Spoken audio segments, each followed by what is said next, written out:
pagtudlo ni Jesus, adunay pulong nga motuhop ug muhagit sa tinuod nga pagtuo sa Dios. Sa dihang si Jesus miingon, kung wala ako, wala kamoy mahimo. Ug ang iyang pulong gamhanan ug balaan nga makaluwas kanato sa mga panahon sa mga pagsulay. Ang ebanghelyo karon hatagi kita og istorya og kasinatian sa mga tinun-an at tubangan sa kusog nga unos nga gipahinabo sa balaod sa kinaiyahan.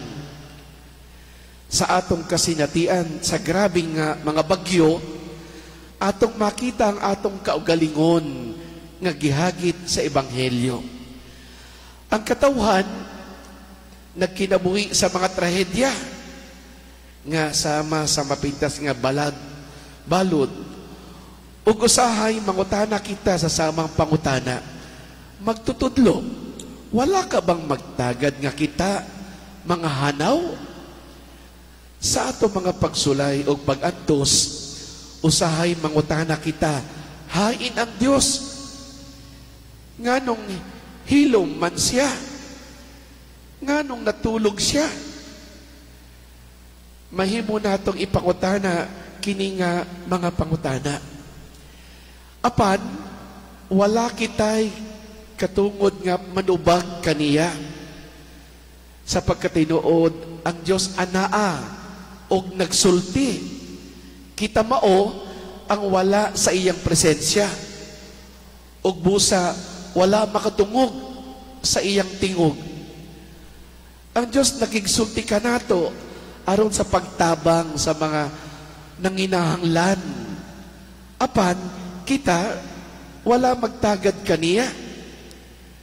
Ang Diyos nakigsulti kanato og nagpahinumdom kanato sa pagkinabuhi, sa pagkamatinud-anon. Apan, nagkinabuhi kita pinaagi sa pagpamakak. Ang Diyos nakigsulti kanato aron ipaambit ang atong panalangin ngadto sa mga kabus. Apan, kita mahimong nakasentro sa kaugalingon. Sa pagkatinuod ang problema, dili kay ang Diyos natulog o nga siya wala dinhi.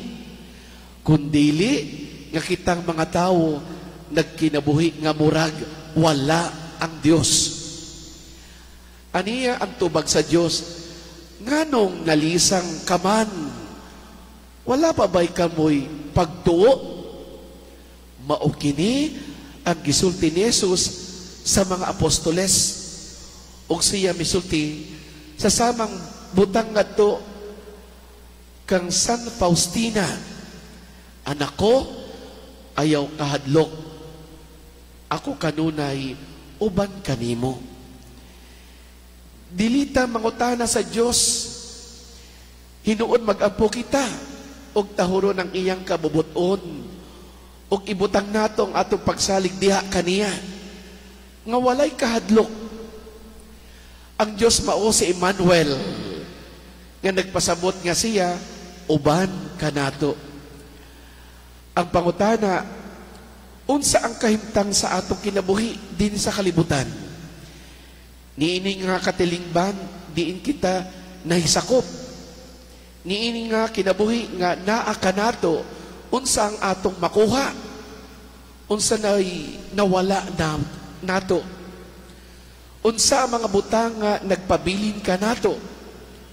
Kung atong pamalangdungon o pangutanon ang atong kaugalingon, unsa bagayod ang nahitabo ni ining kalibutana?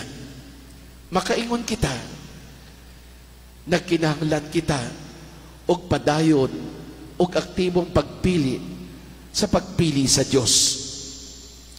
Aron magpabiling buhi ang atong pagtuo kaniya, unsay nahitabo sa matag nasod, unsa ang nahitabo sa atong abanting nga teknolohiya, unsa may nahitabo sa atong gobyerno, unsa man ang nahitabo sa atong katilingban, nga wala nga kita gipinalipdan tungod sa kakuwang sa mga katungdanan o responsibilidad.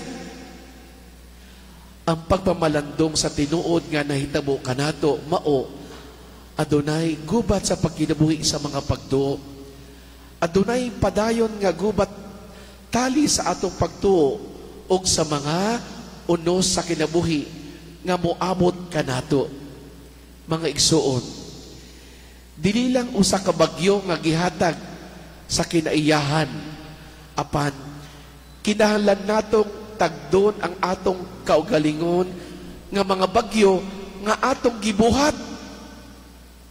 Ang atong pagluib nga makaguba sa atong pamilya. Ang atong pagkadili matinuoron nga makaguba sa atong mga relasyon. Ang problema sa korupsyon, sa matag buhatan nga magdala sa makasasala aron mabalhog sa prisuhan.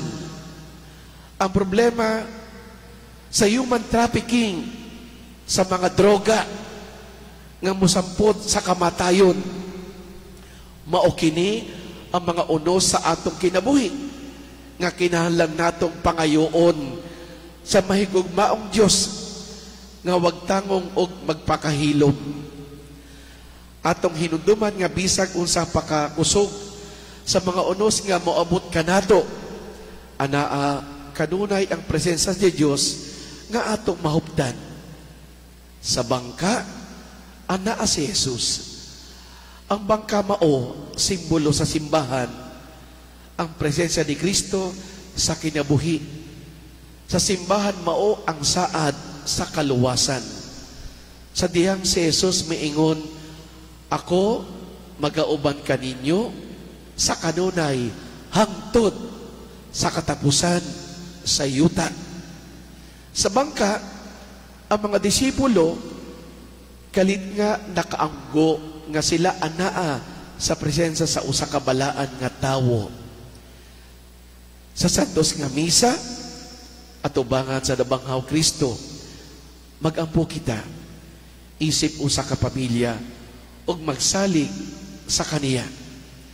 Sa mga panahon nga sa mga pagsulay ug pagantos, ang kinahanglan lang natong buhaton mao ibutang ang atong pagsalig sa Dios.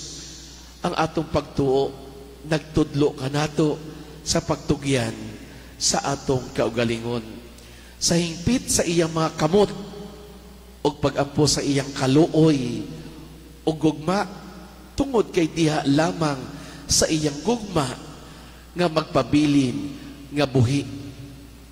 Ang pagsaulog sa santos na Eucharistia mao ang kasiguruhan nga ang Dios nagpuyo uban sa iyang katawhan. Ang presensya sa nabanhaw nga Kristo mao ang kasing-kasing sa santos nga misa